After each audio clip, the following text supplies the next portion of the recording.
It looked like a beautiful palace or a very big hotel. But it wasn't made of stone.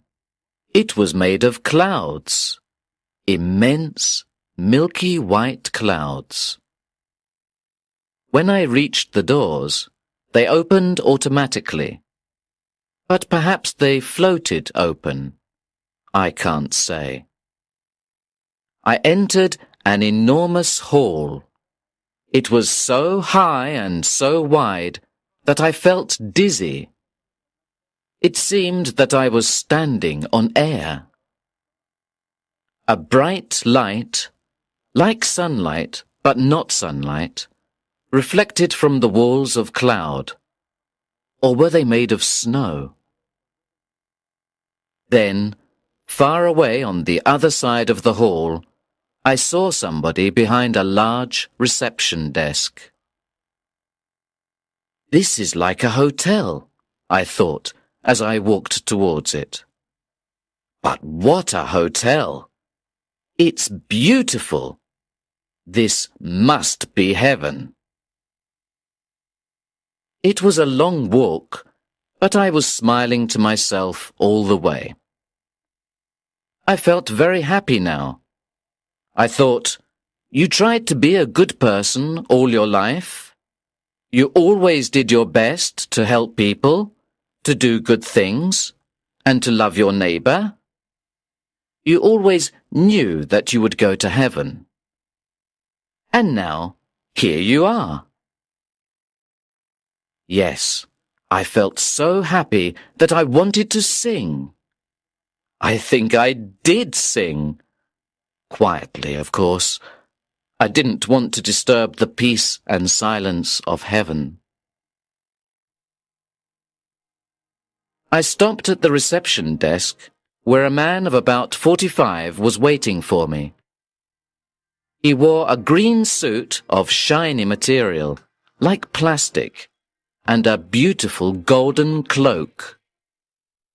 He looked up at me. Name? I told him. He found it on a computer. We need some details about you, he said. When were you born? I told him. When did you die? The exact time, please. Early this morning, I think. About 5:30. But I'm not sure about it because I was dead, I smiled. The receptionist looked at me coldly. He was English. Calm, polite. Occupation? I told him. Then he wanted details about my family and friends, my habits, my favorite food. In fact, everything about my life. It was like an interrogation. But I felt very relaxed and friendly. I wanted to have a chat. Wonderful place you've got here, I began. It's exactly as I imagined it. The man didn't even look at me. Imagined what, may I ask? Heaven, of course. I'm very happy to be here. There's only one bad thing. All my best friends will be in hell. And I laughed at this bad joke. This is not heaven, sir, the man said, very polite but cold. This is only reception. I was shocked. But it must be heaven. Why must it? Because, well, you've heard the details of my life.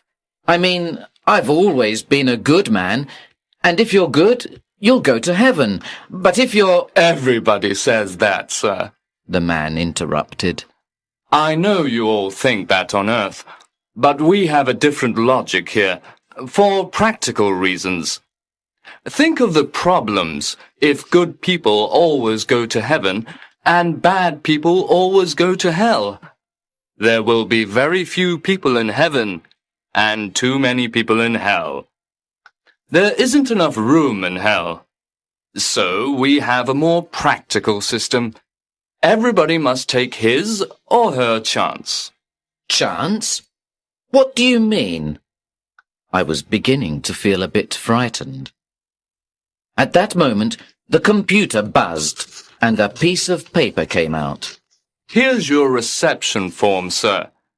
And this is your green card.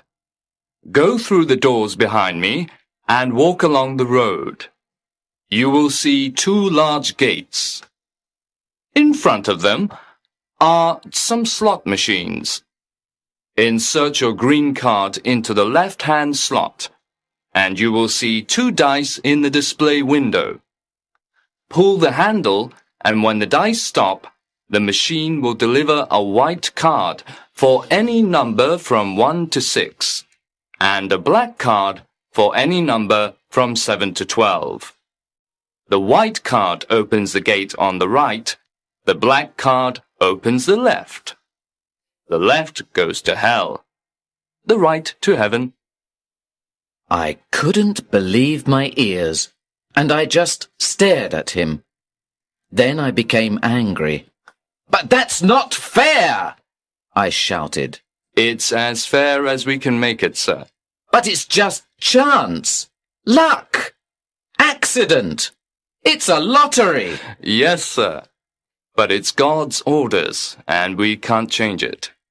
"God's orders?" I shouted, furious. "But it means that Jack the Ripper, for example, could be in heaven." Jack the Ripper. I've heard the name before. Let me see. The receptionist opened a large file. Yes, Jack the Ripper. He arrived about 100 Earth years ago. I don't remember very well, but I think he was quite pleased with our system. "I'm sure he was," I said angrily. "And I'm sure he went to heaven." Then I looked quickly at the clerk. "Well, did he?" I can't tell you that, sir. You see, we don't know. Nobody knows. It's God's secret. "God's secret?" I cried. "Oh, God, no! No! I'm not going to spend eternity with Jack the Ripper. It's not fair!" And I stamped my foot on the floor like an angry child. You must take your chance like everybody else, sir, the man said coldly. "But don't you understand? All my life I tried to be a good man." The man looked embarrassed. I'm sorry, but that is not relevant to the laws of the universe. "What laws? What do you mean?" If I remember well, there was a Mr. Albert Einstein who arrived about 40 years ago. He was a good man too, I believe, and, like you, he was very upset by our system. He couldn't accept it. He said that he didn't believe that God plays dice. I told him that God certainly plays dice, and that it was the fundamental reality of the universe. Yes, Mr. Einstein was very unhappy about that, because he had helped to discover it, so he said. I didn't answer. I was too upset to speak. I took the form and the green card and walked quickly to the doors behind the reception desk. They floated open. There was a long road in front of me. In the distance, I could see two enormous gates, one white, one black. They were made of beautiful, heavy crystal glass that shone like jewelry. I walked along the road. It was very silent. On each side of me were great clouds that trembled and changed in a soft wind. Even the light seemed to change from brightness to shadow and back again. I came to the gates. When I looked at the black gate on the left, my heart stopped. What was behind it? Who was behind it? Then I looked at the gate on my right and trembled. Who or what was behind Heaven's gate? I inserted my green card in one of the slot machines. There was a buzzing sound, and the display window showed 2 dice. My hand went up to pull the handle. Not yet, not yet, I said to myself. I want to think.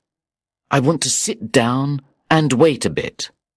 I want to take my time. So I sat on the road and began to talk to myself. Oh, this is terrible. I never smoked. I never drank. I never gambled. I never stole any money. I never hurt anybody. Of course, I was careful about my health, and I looked after my money, like everybody else. I wasn't stupid. But now I could be with thieves, murderers, politicians for the rest of eternity. It's really terrible.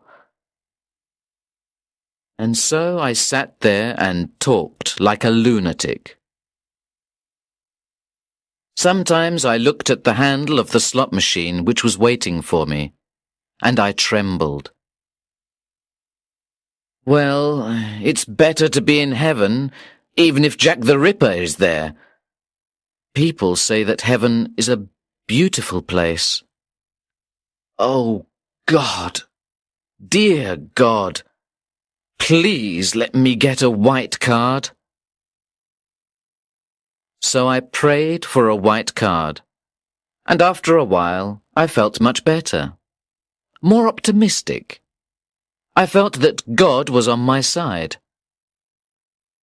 I stood up, walked to the machine, and pulled the handle down quickly. The dice began to spin. I closed my eyes, opened them. The first dice stopped at number 2. My heart beat fast with hope. Then the second dice came. 5. Silence.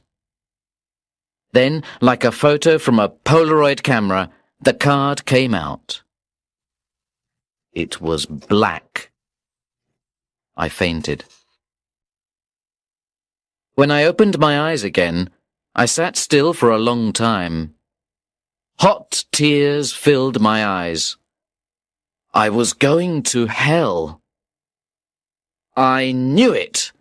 I knew it, I cried. I've always been unlucky. But what could I do? I had to enter the door on the left. I had to go to hell. I inserted my black card into a slot by the gate. As it began to open, a strange, aromatic odour came out.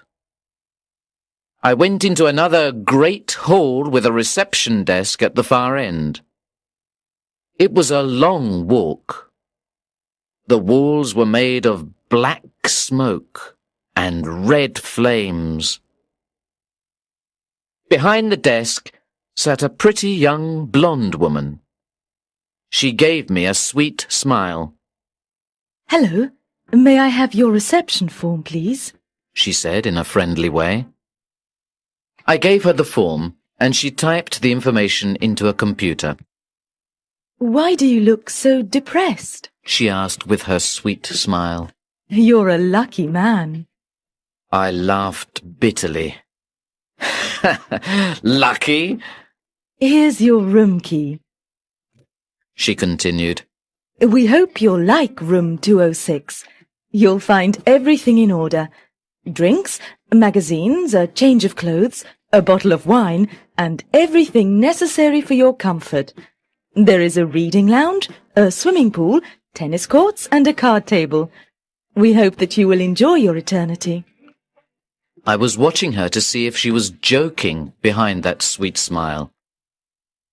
"This is hell, is it?" I asked in a sarcastic voice. "That's the official name, yes, but we call it Paradise Regained. I suppose you thought it would be a terrible place, but things have changed a lot. We've made it better, you'll see." Who are we? Oh, there are so many good, kind people here. I can't remember all their names. Let me think. Well, there's an Indian gentleman, Mr. Gandhi, and a nurse called Florence Nightingale. You mean those people are all here? In hell? But it's not hell anymore. It's the dice, you see. The dice? No, I don't see. Please explain. Well, for a long time, a lot of good people scored more than 6 and got a black card. So now there are more good people than bad people. This doesn't happen often, of course. It's a very unusual thing, and it will certainly change again. Then we'll get the usual average of about 50 good, 50 bad. Smiling, I said, "Has God fixed the dice? For a joke or something?" She looked a bit shocked. Oh, no. I'm sure God is an honest gambler. It happened by accident. Well, let's say it's another one of God's secrets, eh? And I gave her a big wink. What about Jack the Ripper? Is he here? Jack the Ripper. She looked through her file. No, he isn't here. He must be on the other side, in heaven. I laughed and laughed. And are they having a bad time there? The receptionist said quietly, Between you and me, we've heard that they are having a lot of trouble in heaven.